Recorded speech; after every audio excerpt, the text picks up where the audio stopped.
tukwebaza emirimu gy'otusizaako engalo wiiki eno yonna nkusasira gwafunye ebizibu ate era n'enkyusayiza naawe atuuse ku buwanguzi. Olunaku olwaleero tugenda mu ggwanga erya Amerika nga mu nsi eyo bali mu kukungubaga kubanga mu ssaawa 48 eziyise Amerika efiiriddwa abalwanirizi b'eddembe ly'Abadugavu kayingo babiri.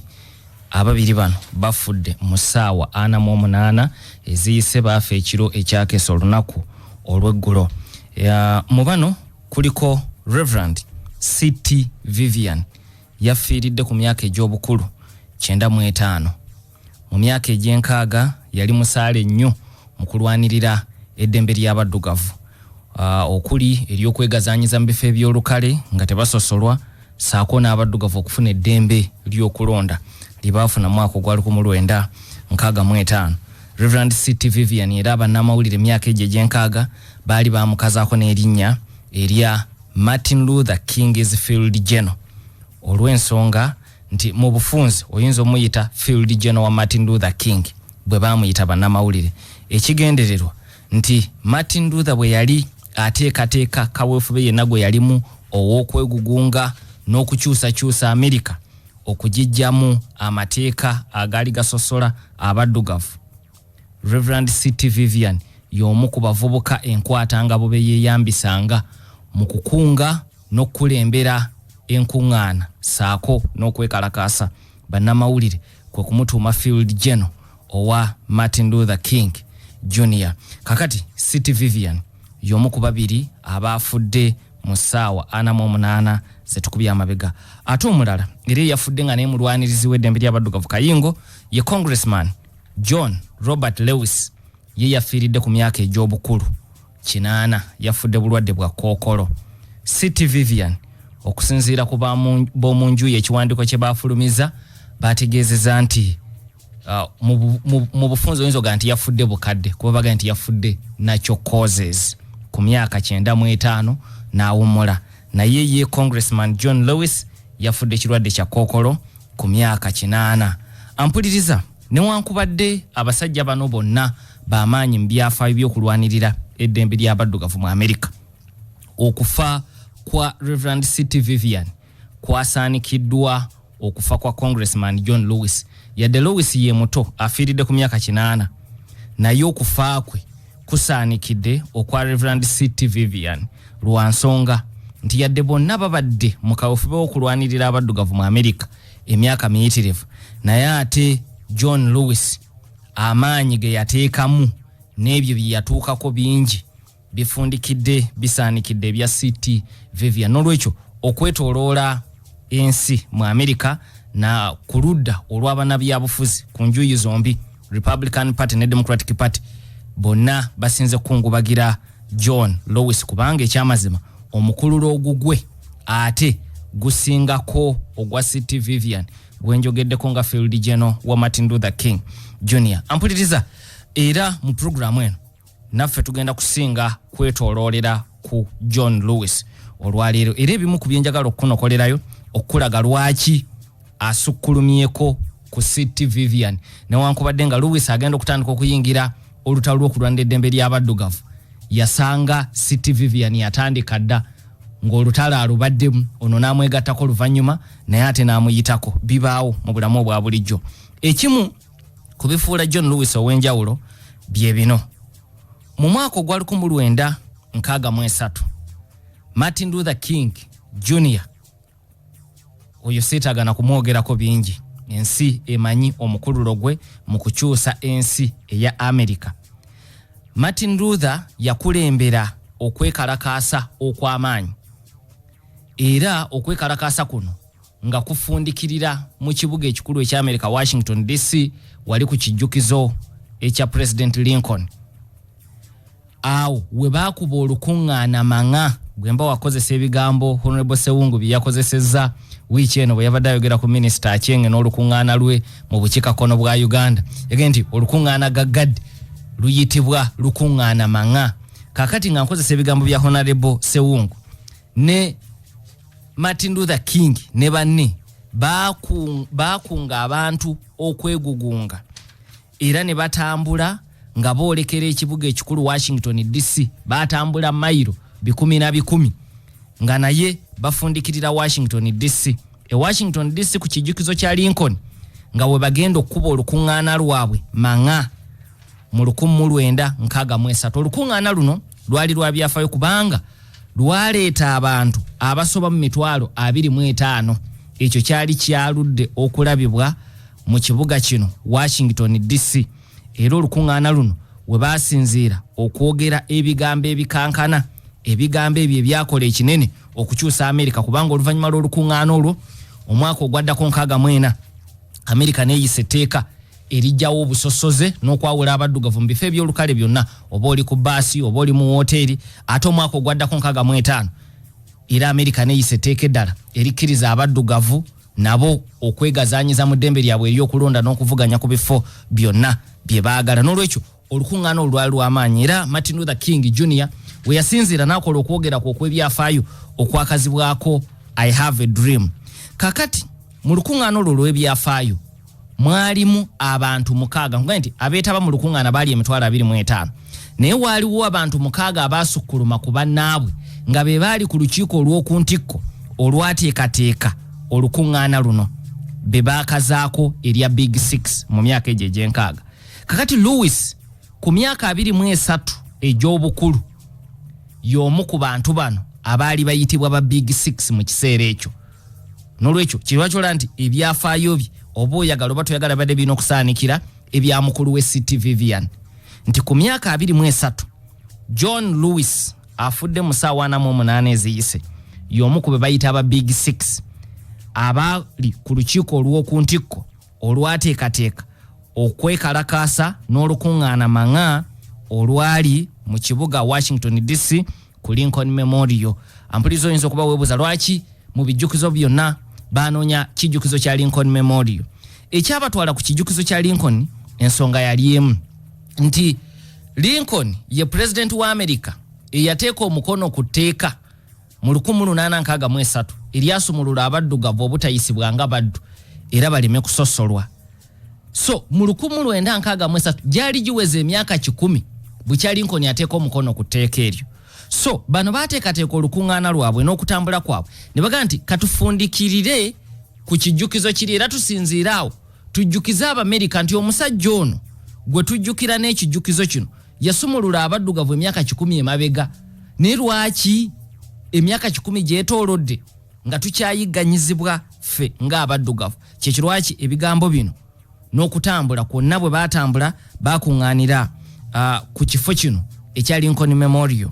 Ekirala ekyenkizo lwaki ye abadde alina okusaanikira mukulu we City Vivian y'ensonga endala nti ku bantu bonna abaayogera ku lunaku olwo mu kukuŋŋaana kuno okwaliwo mu 63 John Lewis ye yekka abadde akyali omulamu ku nsi kuno kuba tujjukira Martin Luther King Jr. yatemulwa 1968 n'abalala bazze bafa olw'emyaka. Kati yo olw'okuba ye yali omuto ku myaka 23 yabadde akyasigaddewo ye yafudde mu ssaawa 48 ze tukubye amabega. Ekirala ekikulaga nti John Lewis wankizo ku munne bwe bafudde mu kiseera kyekimu ye n'okufa kwe kwalangiriddwa sipiika wa Congress ya America Nancy Pelosi. Si lwakuba nti abadde mbaka mu Congress n'emyaka egisoba mu 3 kyokka, naye n'olw'omukululo gwe omunene. Era Nancy Pelosi ng'amaze okulangirira nti John Lewis avudde mu bulamu bw'ensi eno yawadde n'ekiragiro bendera ku Congress ya America oba giyite Parliament ya America zonna zeewuubire masekati g'emirongooti nga bwe bajjukira oba bwe bassa ekitiibwa mu bulamu bw'omugenzi John Lewis. Nancy Pelosi Speaker wa Congress ya America yawandiise ebigambo ebiwerako ku mugenzi ono. Yagambye nti Lewis tumujjukirako olw'okukkiriza kwe n'obuzira obwakyusa America eno. His faith and bravery transformed our nation. Kubanga mpuliriza Lewis gwe tuwogerako mu kaweefube ono w'okulwanira eddembe ly'abaddugavu mu America yassibwa emirundi egisoba 40 mu bulamu bwe. yayiwa omusaayi n'akomayo bukomi n'atafa emirundi egiwera ng'akubwa emigo bamusindikira emba okumuluma ng'akulembeddemu okwekalakaasa byebyo bye yayitamu mu bulamu bwe nga yeegugunga ng'awakanya obusosoze mu ggwanga eri Amerika. So Nancy Pelosi ebigambo yabironze bulungi bwaga nti okukkiriza kwe n'obuvumu kuba ekisooka yali muvumu nakkiriza okwewaayo ne bwe kiba kitegeeza kufiirwa bulamu naye ate n'ekiranga alina okukkiriza nti kyayagala ajja kukituukako. Waliwo abadugavu bangi abaali balowooza nti bino tebisoboka myaka gyenkaaga ngaga nti muzungu kyeruppe ku maanyi gaalina kiki oyinza okumukolako. Naye ate n'osanga waaliyo abaddugavu nga Lewis baba alina okukkiriza nti ku maanyi gavumenti gonna ge yayina aga Amerika amaanyi g'abantu gaali gasobola okugisinga era ne bagikaka okukola abantu bye baagala era ku nkomerero byatuukirira.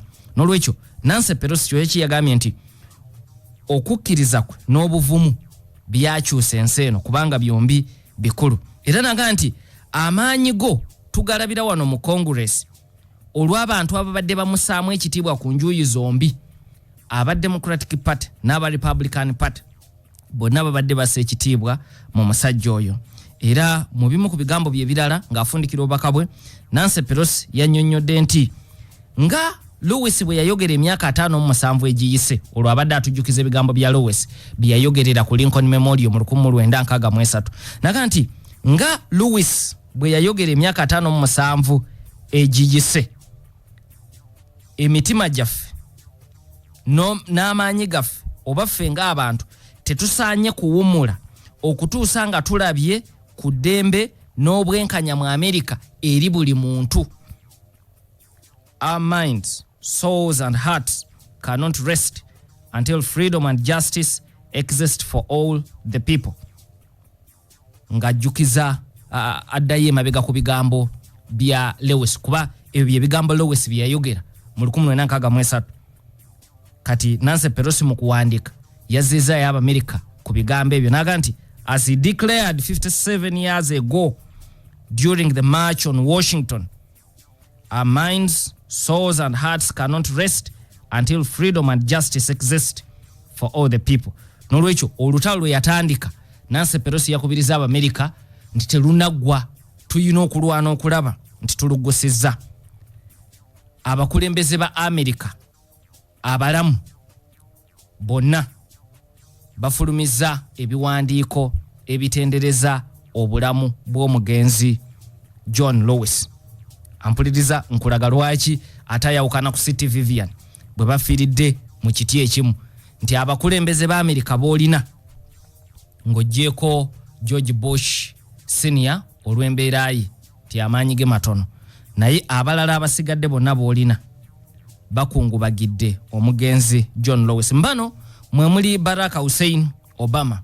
Obama mu bubaka bwe ategeezezza nti yasobola okufuuka president wa Amerika lw'amaanyi na kulafuubana kw'abantu okuli John Lewis. Era naga nti lwe nasooka okusisinkana John Lewis nali muyizi nga nsoma mateeka era bwe namusisinkana namugamba nti ye gw'omu ku bazira bange ku nsi kuno. I told him then that he was one of my heroes. Tukyali mu ggwanga lya Amerika tunuulira omulwanirizi w'eddembe ly'abaddugavu kayingo Congressman John Robert Lewis eyafudde ku myaka egy'obukulu 80. Wetugenda mukumu nakunnyonnyodde nti Obama ng'atendereza omugenzi ono yagaye nti yasobola okufuuka president wa Amerika lwakulafuubana n'amaanyi ga John Lewis. Era n'agamba nti ne lwe yasooka okumusisinkana nga ye Obama muyizi asoma amateeka ku university yakimutegeeza mu buntu nti yeggwe omu ku bazira bange ku nsi kuno. Era Obama mu kiwandiiko kye n'agamba nti Lewis yayagala nnyo ensi eno n'abeera na mwetegefu okuwaayo obulamu bwe nti ne bwe kiba kitegeeza kufa kaafe naye ng'agikyusizza. Era mpuliriza tunajjukira nti Obama ku lunaku lwalayizibwa nga president wa Amerika mu January wa 2009 olwafuuka president omuddugavu asoose wa Amerika yakwata ekifaananyi kye n'akiwa John Lewis. Naye ekifaananyi ekyo Obama yali akiwandiseeko ebigambo bino nti because of you John, because of you, John. Mu bufunze ng'ategeeza nti nfuuse kino kyendi lwakulafuubanako. Era John omugenzi yayagala nnyo ekifaananyi ekyo n'akigatta ku bimu ku bijjukizo ebirala ebyenjawulo bye yajja afuna mu bulamu bwe olw'okulwanirira eddembe ly'abaddugavu. Mu bijjukizo ebirala mwe muli ekkalaamu President Lyndon Johnson gye yakozesa okuteeka omukono ku tteeka erikkiriza abaddugavu okulonda mu Amerika eriyitibwa Voting Rights Act erya 1965. President Johnson bw'amala okuteeka omukono ku tteeka eryo bwe yakwata ekkalaamu n'aga nti ngenda kugiwa John Lewis olw'akaweefube gw'ataddemu okulaba ng'etteeka lino lituuka okuyita olw'akazito kataddewo ak'amaanyi. Lewis mu kiseera ekyo yalina emyaka 25 gyokka n'amukwasa. Kakati ebyo byebimu ku bintu byazaafuna era byalese ebigenda okuteekebwa mu kifo awaterekebwa ebyafaayo olw'akaweefube ow'amaanyi gwe yeenyigiramu mu kulwanira eddembe ly'abaddugavu. Omukulembeze wa Amerika omulala akungubagidde omugenzi ye Jefferson William Clinton eyayatiikirira ennyo nga Bill Clinton. Mu bubaka bwe yagambye nti John Lewis gave all he had to redeem America's unmet promise of equality and justice for all. Nti Lewis yawaayo buli kye yayina bwe bulamu bwe naye ng'ekigendererwa kwe kula nti Amerika etuukiriza ebisuubizo byayo ebyali tebinnaba kutuukirira. Ampulirizo gya kwebuuza lwaki bino biyitibwa ebisuubizo, kubanga Amerika bwe yali ebagase mateeka waayo bagamba nti we hold these truths to be self-evident that every man is born free and equal and is endowed by his creator with certain inalienable rights, among which is the right to life, liberty and the pursuit of happiness. Nti Amerika eno buli muntu azaalibwa n'eddembe lye ery'obwebange, eddembe eritamugibwengako lye bayita inalienable right, eritamugibwengako eddembe buli muntu wano okwekolera kyayagala, obulamu okukola ekimusanyusa, the pursuit of happiness. Kati oyo ye ssemateeka wa Amerika. Wabula emyaka mingi ne giyitawo 10 nga naye omuddugavu akyanyigirizibwa mu Amerika. So byebisuubizo Clinton bye yayogeddeko mu bubaka bwejjo ng'ayogera ku Lewis nti ebyo bisuubizo ebibaddewo bukya ssemateeka wa Amerika abagibwa. Naye yadde ssemateeka yali ayogera bw'atyo, mu Amerika mwalimu ekiti ky'abantu bo ng'oyo ssemateeka alinga atabakwatako. The right to the pursuit of happiness nga bo tebakwatako. The right to liberty, the right to life, kuba battibwanga nga omuzungu bw'ayagala ng'ebyo tebibakwatako. Kati Clinton yakugamba John Lewis yawaayo buli kye yayina okulanga the unmet promise of equality and justice for all etuukibwako bwe bwabadde obubaka obwa Clinton. Era Clinton n'aga nti John Lewis teyatyako kwenyigira mu kye yayise good trouble, ebizibu ebibi obiteeka na mu courts kuba luyinza okuba oluzungu olutali lutuufu, good trouble. Ne mu bubaka bwa Clinton yabitadde mu bukomera good trouble. Naye ebigambo ebyampuliriza ne Lewis mu bulamu bwe yabikozesanga naddala bwe yalinga ayogera ku mugenzi Martin Luther King Jr. Lewis yannyonnyolanga nti King Jr. yamutwalanga nga mukulu we era taata we mu kulwanira eddembe ly'abaddugavu. Naga nti era enkya n'eggulu yantwalanga nga mu good trouble mu bufunze nti King yamutwalanga mu bumenyi bw'amateeka, naye obumenyi bw'amateeka obwo nga bulungi kubanga okwegugunga kwabwe ebiseera ebimu kwalinga kumenya amateeka ga Amerika, naddala amateeka ag'obusosoze, kuba obusosoze mu Amerika bwali mu mateeka. So Lewis yayogeranga ku Martin Luther King Jr. ngaga nti yantwalanga mu good trouble. Kati akagambaako Clinton akakomezaawo naga nti Lewis teyatyanga kugenda mu good trouble. Era ng'awumbawumba obubaka bwe Clinton naga nti Abamerika bonna mu mawanga gaabwe, mu langi zaabwe ne mu nzikiriza zaabwe, John Lewis abalekedde ebbanja. All Americans, regardless of race or religion, owe John Lewis a debt of gratitude. Abalekedde ebbanja bwe bubaka obwa president bwe bubaka obwa President Clinton. Kakati sorry ampuliriza obubako obw'ebbanja ate bwa Jimmy Carter. Clinton yegwe tubaddeko ali ku animate promise abo babadde sira. Clinton yayogera ku bisuubizo bya America byali tebyatuukirira n'agamba nti omusajja ono Lewis mbulamu bwe yawaayo obulamu bwe okulanga ebisuubizo ebyo bya America ebiri mu ssemateeka bituukirizibwa. Kati Jimmy Carter ye yayogedde ku Good Trouble ngaga nti mu bulamu bwe John Lewis teyatya kwenyigira mu Good Trouble okusoomoozebwa okwo naye nga kulungi asobole okutuusa ku America kyeyagala. N'anaga nti all Americans regardless of race or religion owe John Lewis a debt of gratitude. Ampuliriza okutangaza mu katono nti ebyo bigambo bya Jimmy Carter byabadde mu bubaka obwa Jimmy Carter olunaku olw'eggulo naye yali president wa America. President omulala wa America eyayogedde ku mugenzi ye George Bush Jr. George Bush Jr. agamba nti John answered brutal violence with courageous hope. Ampuliriza nga bwe nkunyonyodde nti mu bulamu bwa John Lewis yasibwa emyaka egisoba yasibwa emirundi egisoba mwana, yakubwa omusaayi ne guyiika, akubwa polisi bamusindikire mbu okumuluma naye teyakendeeza ku kaweefubeewe okutuusa nga byayagala abituuseeko. Kati Bush kwe kumugamba nti okusoomoozebwa okw'ekika ekyo brutal violence yakwaŋŋanganga n'obuzira ate obulimu essuubi courageous hope. Violence okusoomoozebwa kw'amaanyi naye engeri gye yabyaŋŋanganga nga yabuzira ate ng'eyina essuubi, kuba oyinza okuba omuzira atayina ssuubi, naye ono yali muzira ayina essuubi okusinziira ku George Bush Jr. Era Bush n'agamba nti America can best honor John's memory by continuing his journey toward liberty and justice for all. Nti America engeri yokka gyesobola okusiimamu John Lewis ng'etwala maaso kaweefubeewe ow'okutakabanira obwenkanya eri buli muntu asangibwa mu America. Gwe ngenda okusembyayo akungubagidde John Lewis ye president wa America aliko Donald John Trump. Kyamutwalidde ssaawa 14 nga bamaze okulangirira nti Lewis afudde ye okungubaga. Bali abalala bonna benjogedde mu ssaawa eyasooseemu babadde bamaze okufulumya obubaka olw'obukulu bw'ensonga. Donald John Trump kyamutwalidde ssaawa 14 okufunayo ebigambo byasobola okwogera ku mugenzi, ekiteewuunyisa olw'ensonga nti Trump ne John Lewis babadde n'obutakkaanya obw'olwatu mu byobufuzi ng'era bagugulana mu lwatu.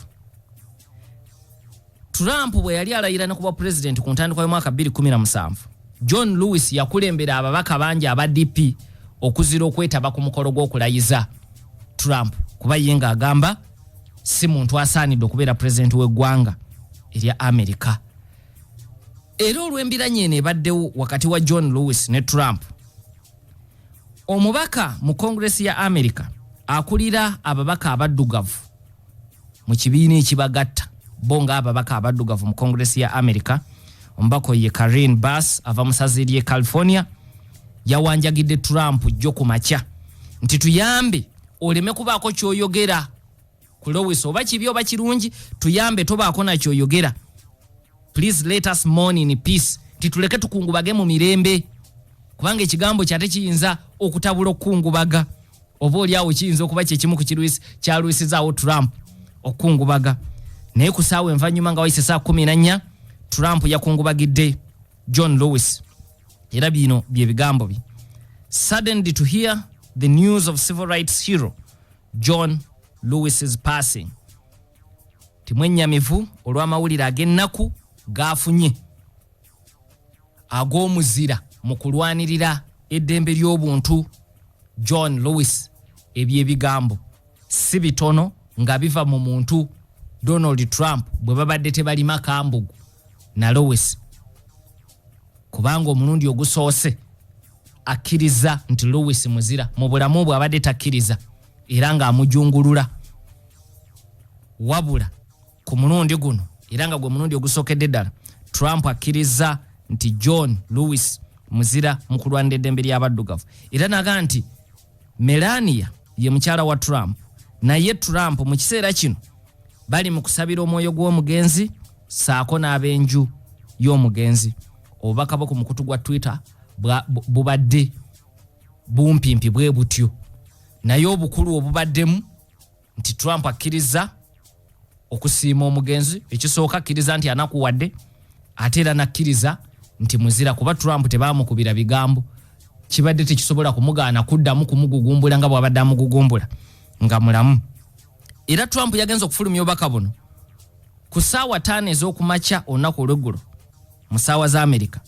Era yabadde amaze n'okufulumya ekiragiro bendera makago bwa president mu Amerika zeewuubire masekati g'emirongooti okussa ekitiibwa mu bulamu bw'omugenzi John Lewis. Ampuliriza oye musajja gwe twogerako olunaku olwaleero eyavudde mu bulamu bw'enseene ekiro ekyakeseza olunaku olw'eggulo ku myaka 8 egy'obukulu. Ampuliriza njala nkuzeeyo kemabega twetegereze John Robert Lewis yaani na kiki ekirala ekimufuula ow'enkizo mu byafaayo bya Amerika okubanga ne bendera zeewuubira masekati g'emirongooti ku lulwe, kubanga CT Vivian naye yafudde, naye yalwanira eddembe ly'abaddugavu, naye ye bendera tezeewuubira wakati w'emirongooti ku lulwe, zeewuubira masekati g'emirongooti lwa Congressman John Lewis. Lewis yazaalibwa 21 omwezi ogwokubiri mwaka 1940 era agenda okuzaalibwa mu kiseera ekyo naddala masaza agasangibwa mu bukiikaddyo bwa Amerika amateeka ag'obusosoze oba agasosola omuddugavu gaali gakyaliwo ng'oli akusosola mu mateeka. Tigwe omuddugavu wano mu basi totuulawo, omuddugavu tosobola kuliraana muzungu. Ku biiki eno ne babalanga akalango ku TV bamaliriza bagamba blacks and dogs are not allowed. Embwa n'abaddugavu tebakkirizibwa kugaba muzungu bw'abajja okukyakalako n'abaana be. Omuddugavu atwalibwa okuba nti mukozi wa waka, ye tajja n'embwa emukuuma waka byo tabireeta. Kuba omuddugavu n'embwa kumpi nga biri mu kiti kyekimu, ate ng'embwa erina ku kirasi ya wagguluko bwe mukoma wa waka. So byebiseera bye yazaalibwamu, ebiseera Abamerika bye bayita ebya Jim Crow laws, amateeka agagali gasosola omuddugavu. Family gyavaamu yali y'abaana 10 era emyaka gye egy'obuto ng'omwana n'ayawukana ku baana abalala. Banne bwe bagendanga okuzannya, ebiseera bye yabimaliranga mu tterekero ly'ebitabo eryali liriraanye awaka waabwe, ng'agendayo n'asoma ebitabo ebyali biwandiikiddwa abamu ku basajja abaddugavu abaali basoose okulwanirira eddembe ly'abaddugavu, abantu nga ba Frederick Douglass. Oyo yaliwo mu myaka gya 1800 era ajjukirwa nti y'omu ku basajja abateeka amaanyi mu President Abraham Lincoln okufulumya etteeka erisumulula abaddugavu mu buddu mu 1863. Kati ebitabo n'ebyafaayo by'abasajja abo nga ba Frederick Douglass, omulenzi ono omuto ng'akula ewaabwe musaze eri Alabama abisoma era agamba mu bulamu bwe nga tannafa awo watandikira okufuna omutima ogulwanyisa obusosoze mu Amerika. Ampuliriza mu mwaka 1954 Lewis ng'aweze emyaka 13, kooti ya Amerika ensukkulumu e Washington DC lwe yasazaamu etteeka eryali likkiriza okusosola abaddugavu mu masomero. Etteeka eryo nga omuddugavu ne bw'oba wayisa otya tebakukkiriza kuteeka mu ssomero lirimu bazungu. Abaddugavu mbeera nagamwe ag'omutindo ogwa wansi, abazungu mugaabwe. Omuddugavu ne bw'aba mugezi atya takkirizibwa kuyingira mu ssomero eryo. Kati ebiseera John Lewis mwakulira ng'amateeka ago gakola, wabula mu 1954 ng'aweze emyaka 13 kooti ensukkulumu ey'Amerika n'esazaamu etteeka eryo, ekitegeeza nti n'omuddugavu yali wa ddembe okgenda mu buli ssomero ly'ayagala. Wabula amasaza mangi mu bukiikaddyo bwa Amerika era agaalwawo okuva mu nkola eya kozesa abaddugavu ng'abaddu n'okusosola yo kwalwayo nnyo mu bukiikaddyo bwa Amerika. Kati musaze eri Alabama saako n'amasaza amalala mu bukiikaddyo bamali banga deni nga baganya okuteeka ekiragiro kya kooti ensukkulumu mu nkola era amasomero ne gasigala nga gasosola kyere omwana omuddugavu ne bw'asabayo ekifo tebakimuwa. Ampuliriza katuwumulemu tukomewo olabe kaweefube wa John Lewis mu kulwanyisa enkola eyo ng'asinziira ku musango ogwo. Ono Haji Makolo Kavuma aga nti bannaffe beesiimye nti bajjukira abazira baabwe naye mu Afrika batono nnyo abajjukira omusingi kwe tuyimiridde oli bw'akwata obuyinza alowooza nti ensi ekomye ku ye. Webale nnyo webale ddala Haji Makolo Kavuma. Ono aga nti yenze Semuju William ndi Bukulula aga nti kwendi mpuliriza webale nnyo webale ddala okuwuliriza. Robert Wamala Lumanyika kuva mu kitongole ekiwooza ky'omusolo ekya URA aga nti it's self-sacrifice of such freedom fighters that lay the foundation of the little freedom the black race enjoys today mu America. Webale nnyo webalire ddala obubaka bwe. Salim Mukasa alina teete aga nti olw'amaanyi g'abasajja nga Lewis y'ensonga lwaki n'abaddugavu ng'Obama baafuuka president. Kituufu nkugamba nti Obama bwe yali yakalayizibwa yakwata ekifaananyi kye n'akiwa John era bw'akimukwasa n'ateekako ebigambo nti nfuuse kino lwakuba ggwe. Joseph Luchams aga nti John Lewis yafudde ku lunaku Nelson Mandela lwe yazaalibwa. Omuntu eyafuna omukisa okubeera ku lusegere lwa Reverend Dr. Martin Luther King Jr. abeera wa byafaayo ddala. Webale nnyo Meya Kalema Basamulekere Katabi wali mu Ntebe webale kuwuliriza. Onaga nti yenze Kiwanuka Henry Ndirugazi obuuza lwaki teyenyigira mu byabufuzi ebyobufuzi yabyenyigiramu asigala busigazi ku manduso wetunaamalira ojja kuba otegedde ebyo nebikwata ku mugenzi John Lewis. Ate Eugene Semakulu okuva mu kitongole kya Accord aga nti webale kusomesa gwanga na webale nnyo webale dda okuwuliza n'abalala mwenna abaweereza obubaka. Kooti ensukkulu mu America 1954 esazaamu etteeka eryali likkiriza mu butongole okusosola abaddugavu n'okubagaana okubeera amasomero agalimu abazungu. Esaza Lewis gye yali azaalwa era gy'abeera mu Alabama lyerimu ku masaza agaaziimuula ekiragiro kya kooti eno. Ate ne gavumenti ya America eyawamu n'eraga nga teyali neetegefu kuteeka tteeka lino mu nkola. N'olwekyo masaza agaagaana tewali bya buyinza kuyambako kuteeka tteeka lino mu nkola. Abaddugavu ne basigala nga basosolwa. Kakati Lewis ku myaka egyo emito yatandika okulowooza ku ky'okuwakanya enkola ez'obusosoze ng'ezo. Era ampuliriza oluvannyuma nga Lewis amaze okusoma emisomo gye egya senior yayagala okugenda mu university ey'amaanyi mu ssaza lyabwe eyitibwa Troy State University era yali yagala kusoma bya ddiini. Wabula essaza lino erya Alabama nkugambye nti lyali likyagaanya okuteeka mu nkola ekiragiro kya kooti ensukkulumu. Lewis baagaana okumuwa ekifo. Akakodyo ke baakozesanga tebakuddamu kubanga bakimanyi bwe bakuddamu ate ojja kubatwala mu kooti nsonga ki kwe basinzidde okugaana okuyingira university ng'ebisaanyizo birina. N'olwekyo tebaamuddamu. Bwe bataamuddamu mu 1957 Lewis n'agamba ebbanga terijja kumpitako kanoonye awalala wali university ey'abaddugavu esobola okunzikiriza okusoma. N'agenda mu ssaza ery'e Tennessee mu kibuga Nashville n'ayingira ettendekero erya American Baptist Theological Seminary. Eno gye yasomera ebyeddiini ng'omuweereza mu nzikiriza ey'Ababaptist. Enzikiriza ey'Ababaptist yali y'amaanyi nnyo mu kulwanira eddembe ly'abaddugavu mu America. Oli gwe njogeddeko Reverend C.T. Vivian, Martin Luther King Jr., the Reverend Jesse Jackson Senior, abo bonna baali bannaddiini oba baawule mu nzikiriza ey'Ababaptist. N'olwekyo enzikiriza eyo yali nsaale nnyo mu kulwanirira eddembe ly'abaddugavu mu America. Kakati asalawo genda e Tennessee. Wabula bw'atuuka e Tennessee omutima gwamusigalamu ogw'okudda yasomere mu Troy State University nga yakula mu Alabama nga buli muntu ow'amaanyi alina okusomerako mu University ya Troy State. Kakati agenze Tennessee naye si mumativu. Mu mwaka ogusooka ng'ali e Tennessee addamu n'aweereza ebbaluwa esaba ekifo mu Troy State University. Era naga nti we mumpeera eno mbisazaamu nkomewo kubanga naye nga Troy State University yali ekyatwalibwa ng'ettendekero ly'abazungu era nga temuli muddugavu yenna. Kati Lewis ayagala okufuuka omuddugavu asoose okugisomeramu. Ebbaluwa zonna ze yasindika ez'okusaba mwaka ogwo ogusooka tewali gye baddamu. Ampuliza nkunnyonnyodde lwaki beewala okkubwa mu mbuga z'amateeka ne bagaana okuddamu ebbaluwa ze.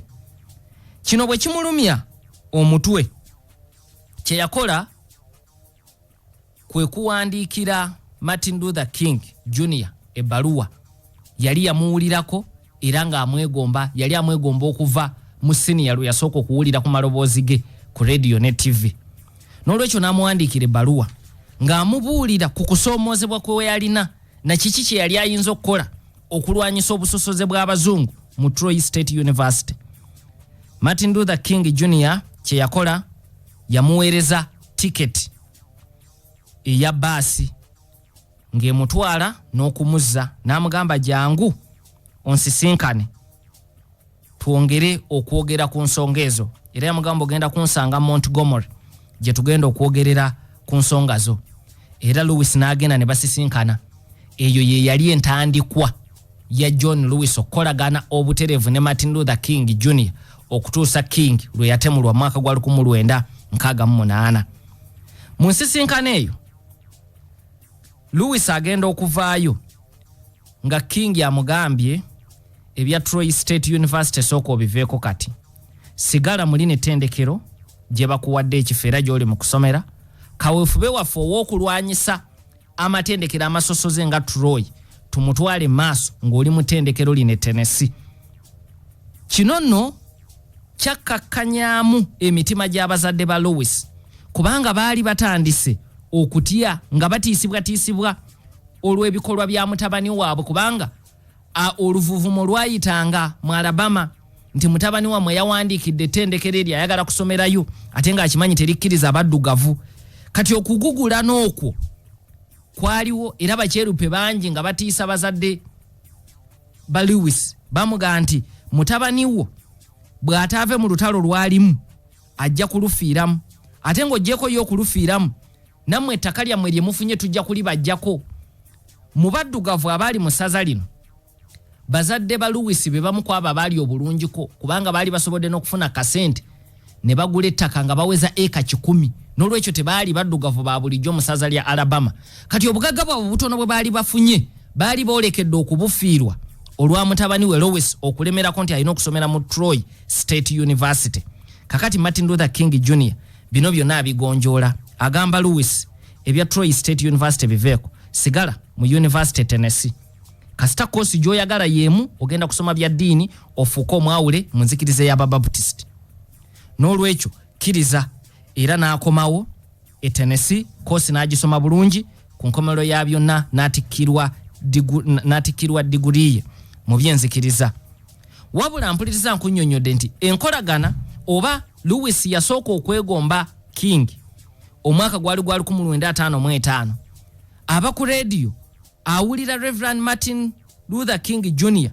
ali mu kwogera ayogera ku by'obufuzi ayogera ku kusosola abaddugavu abalaga nti tulina kwerwanako obusosoze buno okugenda. Lewis yagamba nti okuva olwo natandika okwegomba omusajja ono olw'ensonga nti nange nalina ekirowoozo eky'okufuuka munnaddiini era nga bye yasoma naye nga mu masinzizo gonna gy'ayise ne gy'akulidde ne bannaddiini b'amanyi baddugavu banne bawoza kimu mubeere bakkakkamu mu ggulu bijja kubeera bulungi eby'oku nsi mu biveeko ebintu bijja kutereera. Kakati aga nti guno gwe mulundi ogwasooka okulaba munnaddiini ayogera olulimi olulala amuga nti eggulu tulikolerera kirungi tujja kulikolerera naye ne ku nsi kuno tulina okutereezaako. Tetuyinza kubeera wano ng'omuddugavu ayigganyizibwa, ekyo tekisoboka era tetugenda kugumiikiriza kubanga bannaddiini abalala baakubirizanga kugumiikiriza mugumiikiriza okutuusa lwe biritereera. Martin Luther King Jr. yayogeranga the fierce agents of now. Ebigambo ebyo bikulu era Obama nga ajja kuba president 2008 yabikozesa nnyo. Clinton bwe yali amugamba tyokyali mwana muto osobola okulindako mu maaso eyo nze kanzije kati. Obama n'amugamba kankujukiza ebigambo bya Dr. Martin Luther King Jr. The fierce agents of now. Tuyina kukikola kati tewali mulundi mulala. Kakati ebigambo ebyo Louis byamukyusa nnyo 1955 ali mu senior awuliriza munnaddiini assessira mu kulwanyisa ebizibu by'okunsi obutalinda birungi bya muggulu byokka okuva olwo n'amwagala. Kati oluvannyuma kyekirwaki bw'agenda mu University Tennessee nga bamumye mu Troy State University amuwandiikira ebbaluwa era oluvannyuma ne basisinkana omulundi ogusooka. Onagaye nti nze mbuuza nti namba y'abaddugavu mu America yenkana ki mu kiseera kino. Kakati abaddugavu mu America bali wakati w'ebitundu 11 n'ebitundu 14 ku buli 100 ku muwendo gw'abantu bonna abasangibwa mu America olunaku olwaleero. Ampuliriza wetugende mu kuwumula mbadde nkunnyonnyodde ku Louis ayogera omwaka 1955 gumukyusa gutya era natandika okwegomba Dr. King. Bino ayagala emboozi eyo mubujjuvu osobola okugijja mu kitabo ekikwata ku bulamu bw'omugenzi John Lewis bakiyita Walking with the Wind kyafuluma mwaka 1998. Lewis mwayogerera nti yeegomba Dr. King alabye munnaddiini asoose mu bulamu bwe gwalaba nga avumirira ebikolwa ebibi eby'abannabyabufuzi mu ggwanga lye erya America. Abalala be yali agoberedde ne gye yali akulidde bo nga boogera ku byamuggulu byokka. Ampuliriza ng'ali mu University Tennessee ng'akkiriza nti kati wano wengenda okusomera Martin Luther King amugambye sigalaawo. Yatandika butereevu okwenyigira mu kaweefube ow'okulwanyisa obusosoze nga ye ne banne bagenda ne batuula mu bifo eby'olukale ebitalina kutuulwamu baddugavu.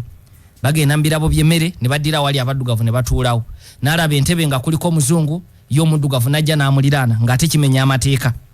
Ebyo byonna ebikolwa kuba mpuliriza nkugaye nti yadde kooti ensukkulumu mu America yali yaweera ebikolwa bino naye amasaza mangi mu bukiikaddyo bwa America gasigala gagenda maaso n'amateeka gaago ate nga gavumenti ey'America eyawamu tejja kuteeka mu nkola amateeka ago.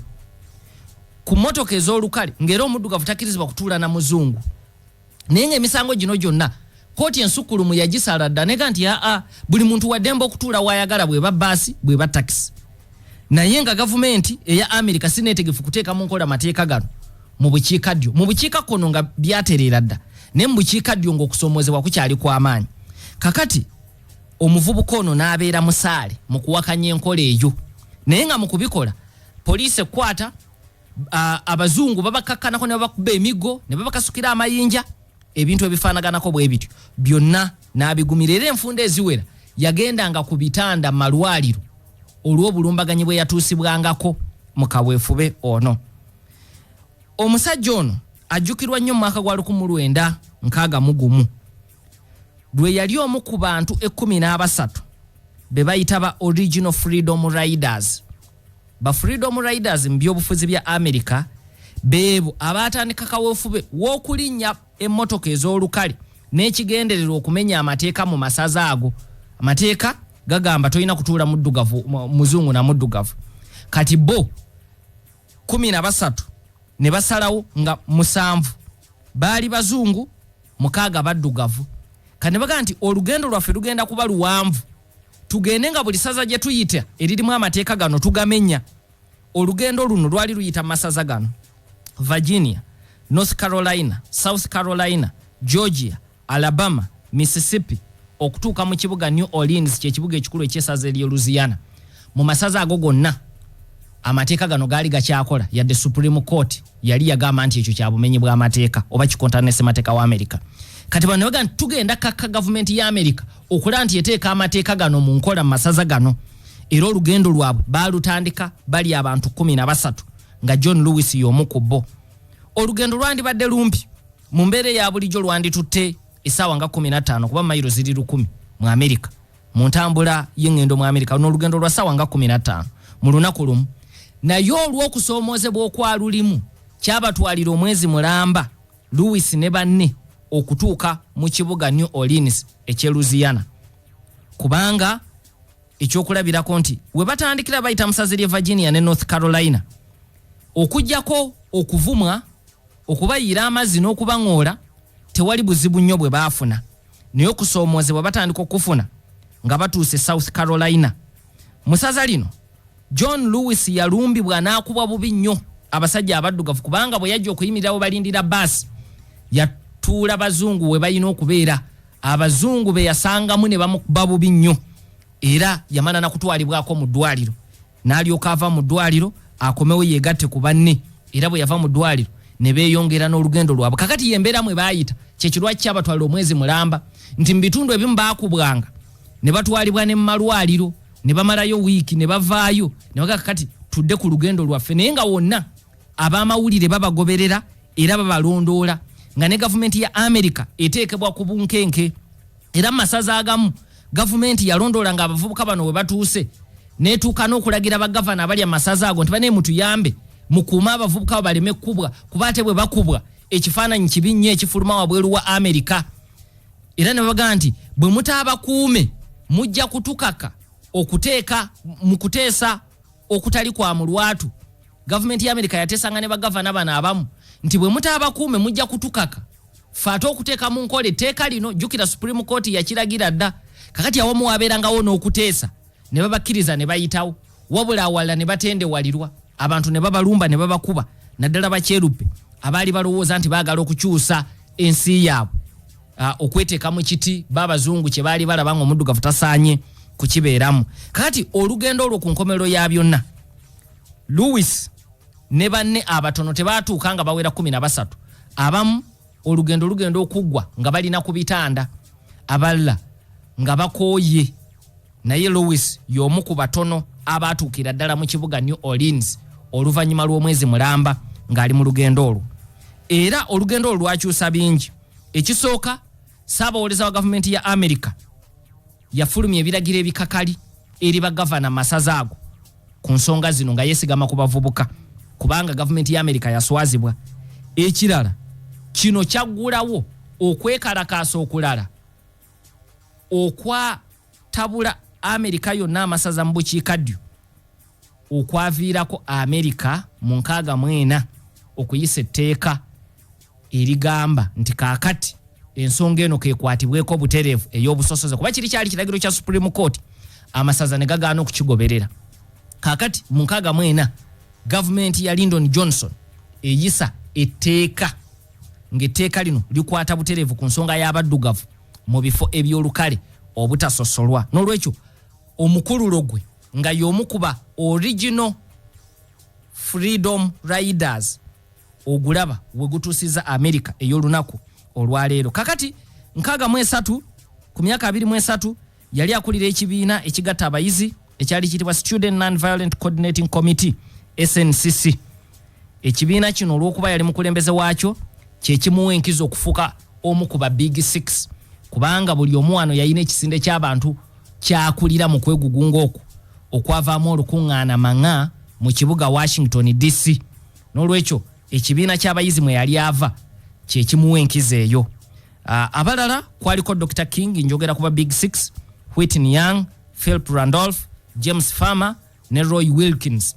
Abakulu bano 6 President wa America F. Kennedy mu 63 yabayita n'okubayita nga olukiiko lwengedde olukuŋŋaana luno gaggadde nga lwengedde nagaba ne mu nnyambe ensonga zammwe nzikolako ne ze nkozeeko muzirabye ekyamazima ayina ne ze yali akozeeko ate nga abadde munywanyi wa King n'amugamba mu nnyambe muleme kukola lukuŋŋaana olwo na kwekalakaasa kuba muneekalakaasa bannalukalalo baba hardliners abali mu Congress abava mu bukiikaddyo bwa Amerika bajja kunnemesa okuyisa etteeka eritaasa omuddugavu mu nnyamba olukuŋŋaana olwo mu luyimirize. King ne banne ba Big Six baagaana okuwulira ebigambo bya President Kennedy ne bamugamba nti buli ky'onookola kikole ng'olukuŋŋaana luno lumaze okubaawo kubanga bwe tuyimirira kati kye twagala tojja kukikola ojja kukola kye tutaagala naye bwe tunaamala okukulagako mu njogera y'ennaku zino kulagirako obwereere nga tuze Washington DC bye twagala ojja kubikola n'abo bootya nabo luno lwe lukuŋŋaana olugenda okubatiisa. N'olwekyo yagamba Kennedy teweeraliikirira gwe bootidde ate luno olukuŋŋaana lwe lugenda okubakkakkanya era ekyamazima olukuŋŋaana lwe lwabakkakkanya kubanga olukungana lwali lwa byafaayo ensi yonna nerutunulira abantu ne batambula mayiro ne mayiro 25 ne bakungana ku Lincoln Memorial ne boogera ebigambo eby'omutawaana. King Junior kwogerwako nga kwe kumukwogera okukyasinza okuba okw'ebyafaayo kwe yatuma I have a dream ne kwali kwa muzanganda era ayogera ku mbeera nti ndaba Amerika eno ng'ekiseera kituuse ng'abaana bange abaddugavu balamulwa lwa bikolwa byabwe si lwa langi yaabwe nga bwe kiri kati. N'olwekyo okwogera kwe kwali kwa muzanganda eyasinga okuba n'okwogera okukambwe okw'obwannalukala yali John Lewis ow'emyaka 23 ye teyalina bigambo bya muzanganda kuba yali yeetamiddwa embeera ku myaka 23 era banne bano bakingi balwanana nnyo n'okkendeeza ku bukambwe bw'ebigambo wabula yadde bakendeeza n'ebyo bye yasigaza mu kwogera kwe byasigala nga bye byasinga okuba ebikambwe ku lunaku olwo. Ekyokulabirako yaga nti bwe tutafuna teeka mu Congress lituwadde embere lyaffe wano mu America mbakakasa okumba okunaddamu tekugenda kukoma wano Washington kugenda kukyusa America eno. Ekitegeeza nti baali bajja kwolekera n'amaka g'obwa president bwe kiba kitegeeza na kutwala government bagitwale. Naga nti America ina kuzuukuka kati nakiddamu ekigambo kuzuukuka era naga nti mbakakasa tetugenda kuyimirira ate tetugenda kubeera bakakkamu tetugenda kubeera bagumiikiriza. For we cannot stop and we will not be patient. Tetugenda kuyimirira ate tetugenda kubeera bakakkamu. Ebigambo byali bya mutawaana nnyo era abantu nga bawaga emitwalo 25 abaali bakuŋŋaanye. Naye ampuliriza nga nti yadde byali bikambo ate byali bisingako obukambwe King yamwegayirira okubijjamu ng'ebula olunaku lumu. Ebimu ku ebyo byajjamu yali ataddemu n'ebigambo nti ku kyokulwanirira emirembe baali beetegefu n'okusaanyaawo buli muntu eyeekiise mu ddembe lyabwe ng'ayogera ku nkola gye yayita scorched earth policy nti tugenda kugikozesa bwe kiba kyetaaga kusaanyaawo buli atwekiikamu. Kakati King n'amugaa nti ataawo mukulu ffe tukozesa enkola ya mirembe naye ataawo ogenda kuba oyiseewo. Kati ebigambo ebya scorched earth policy ne bwe yabijjamu naye byasigala nga bizito. Ampuliriza olukuŋŋaana maŋŋa olwo lwakyusa America omwaka ogwaddako 64 etteeka lyayisibwa erikkiriza abaddugavu okwegazaanyiza mu bifo byonna eby'olukale nga mwe muli ne baasi. 65 etteeka ne liyita erikkiriza abaddugavu okulonda. Oluvannyuma mu mwaka 81 John Lewis yayingira ebyobufuzi ng'ayingira mu City Council y'ekibuga Atlanta mu ssaza ly'e Georgia. 87 n'ava mu City Council n'ayingira Congress ya America ng'akiikirira constituency gye bayita 5th Congressional District ye Georgia. Agikiikiridde okuva 87 okutuusa lwe yafudde ekiro ekikeesezza olunaku olw'eggulo. Ye mulwanirizi w'eddembe ly'abaddugavu kayingo mu America Congressman John Robert Lewis eyavudde mu bulamu bw'ensi eno awangale Ssaabasajja Kabaka.